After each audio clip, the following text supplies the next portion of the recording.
কুমিল্লা-৩ মুরাদনগর আসনের বিএনপির প্রার্থী ও সাবেক সংসদ ও মন্ত্রী এবং বিএনপির ভাইস চেয়ারম্যান কাজী শাহ মোফাজ্জল হোসেন কায়কোবাদ বলেছেন, তারেক রহমান ১৭টি বছর বিদেশে থেকেও দলকে সুসংগঠিত রেখেছে। আগামী ২৫ ডিসেম্বর আমাদের এই প্রিয় নেতা দেশে আসছেন, এতে আমরা আনন্দিত।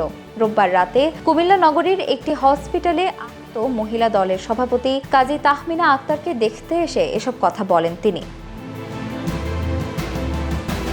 এই সময় কায়কোবাদ বলেন, আমি মনে করি তারেক রহমান দেশে আসার দিন ঢাকা আর ঢাকা থাকবে না, মানুষ আর মানুষে অন্যরকম এক ঢাকায় পরিণত হবে। যদি কেউ বাধা দিতে চেষ্টা করেও সেই বাধা জনগণ অতিক্রম করে ফেলবে। জনস্রোত সেদিন কোনো বাধাই মানবে না।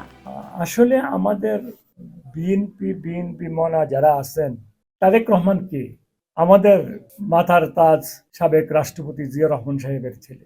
তারেক রহমানকে আমাদের নেত্রী ৩ বারের প্রধানমন্ত্রী খালেদা জিয়ার ছেলে।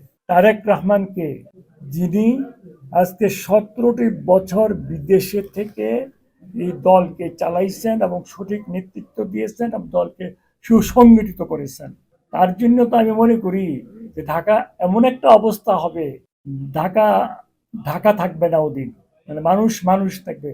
ঢাকার বিল্ডিং গুলি দেখা যাবে না, শুধু মানুষের চেহারাই দেখা যাবে, মানুষের শরীর দেখা যাবে। এমনটা হতে পারে যদি কেউ বাধা না দেয়। বাধা দিলেও বাধা অতিক্রম হয়ে যাবে এবং বাধার কোনো চিহ্ন থাকবে না।